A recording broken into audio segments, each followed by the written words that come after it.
bata. Luis, Anong nangyayari? makinig ka nga sa akin.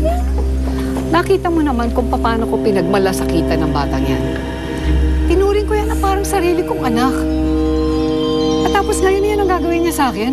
Ninakawan pa ako. Tita, hindi ko nga alam kung paano napunta sa bag niya yung alahas mo. Pero sa tingin ko, hindi magagawa ni Blanca yun.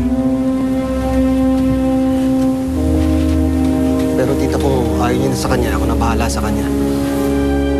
Ano? Luis, mag-isip ka muna kasi paano kung ikaw yung pagnakawan ng bata? Hindi mo ba narinig yung sinabi ko, Divina? Hindi magagawa ni Blanca magnakaw.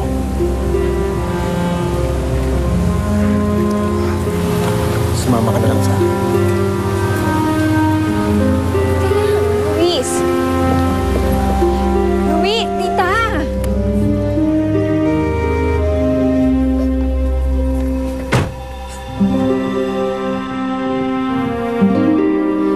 Luis?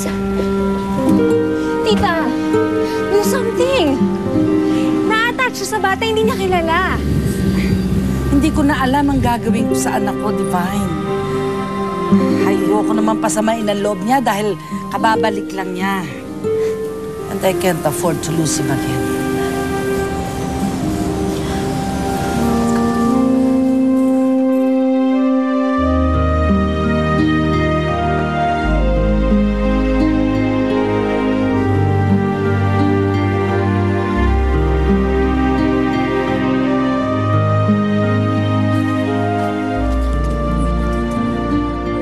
Nasalin natin.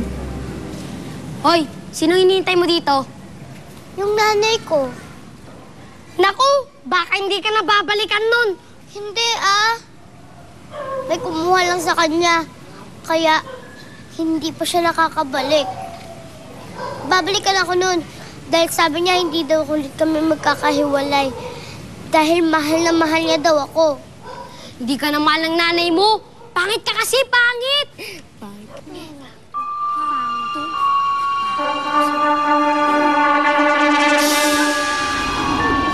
Step! Aray! Aray!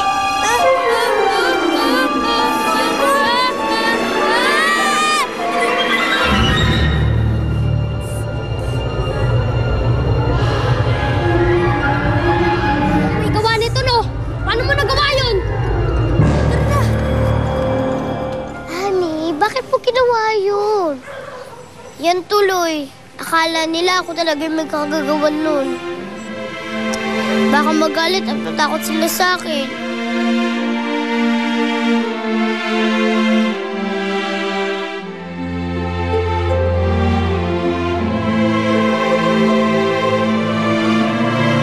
Sige na nga.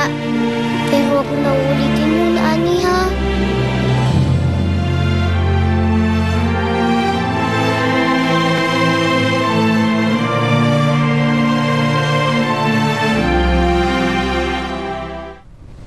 Hanap muna tayo na matutuluyan. Tapos bukas sa bukas, hahanapin natin ang nanay at kapatid mo. Sorry po, nang dahil sa akin, nadamay po kayo.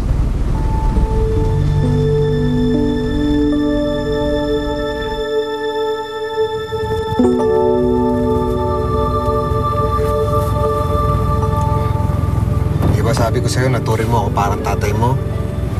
At ang tatay, hindi pinababayaan ng anak. Salamat po. Tito, kapag naihatid niyo na po ako sa nanay ko, hindi ko po kayo makakalimutan.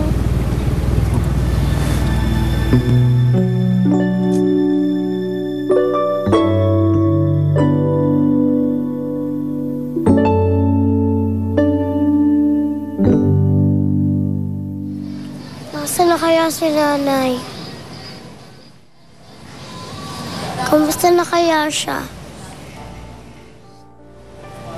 Ayoko pumasok. Kasi baka awayin na naman ako ng mga batang yun. Sana dumating na kayo, Nay.